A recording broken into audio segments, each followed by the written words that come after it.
Oh, hi guys. I just thought I would do another classic game review. Today I'm doing Resident Evil for the PlayStation or the PlayStation 1.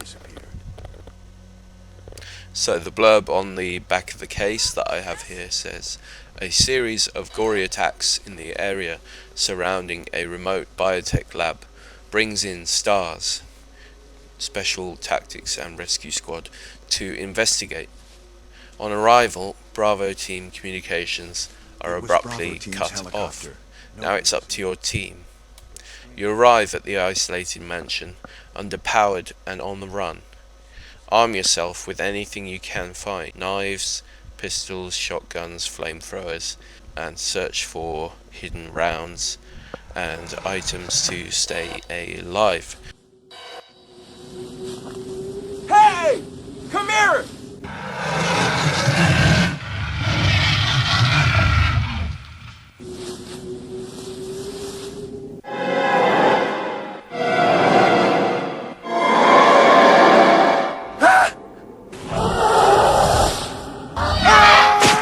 So this is a well-known game. It was released on all different formats, and it was always, whenever I saw anything in a magazine about it, it was always very highly rated, and I think it does deserve that rating. It's a Japanese game by Capcom, and Japanese are very good at small details. So some of the good small details in Resident Evil is that the team that have gone in before you finding their corpses or some of them still alive throughout the mansion, which is kind of neat.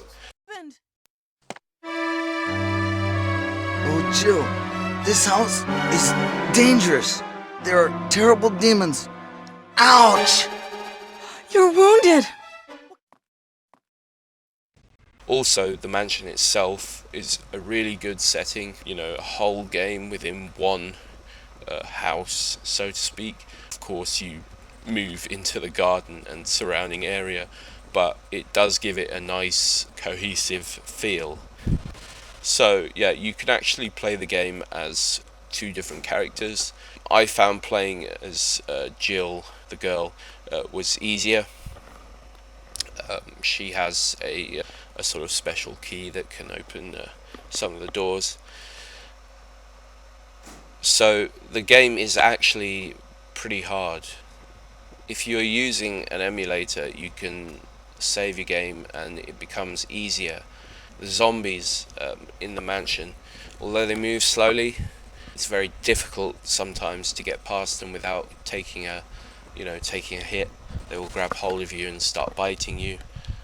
And this would be all well and good if you had a large arsenal of weapons, but of course ammo is scarce, which is very similar to the Metro games. You have to kind of preserve what ammo you have and choose your battles wisely. So the boss fights are also pretty cool. You have to use your problem solving ability throughout this game, and overall it's just a brilliant game. It's well ahead of its time, and it's strange in a way because it's a genre that you don't really see that often, survival horror. So you had the Silent Hill games that are very much within the same thing, and it's a cool kind of game. It's like a third-person shooter in a way, but the enemies are not round every single bend, to build a bit of tension, a bit of intrigue. And I do believe that it does this game definitely keeps the creepy sort of tense atmosphere and vibe very well throughout the game. There is also some boss fights within the game, like giant spiders, giant snakes, giant sharks, etc. So the Umbrella Corps, just to go back to the plot, the Umbrella Corps are experimenting, doing various tests within this mansion. Of course, one or two or three or probably more of their experiments have gone wrong, and you have all these horrors within the mansion. Down points that I can think of is the combat.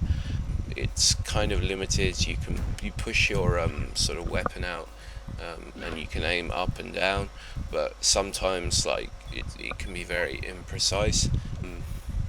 So but also sometimes you find the game can be a little bit too hard. If you're not, as I said, if you're not playing on an emulator, you really need to like save those ink ribbons which you save the game with, and use them sparingly. It can be extremely frustrating when you make a slight mistake and you die, having played 40 minutes worth of the plot and having to kind of go back and do it all again.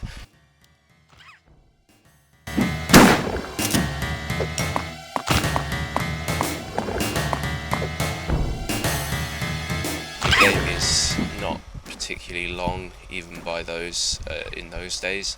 This isn't a Final Fantasy VII in terms of longevity, so it could be the Capcom kind of making sure that people feel like they're getting their money's worth.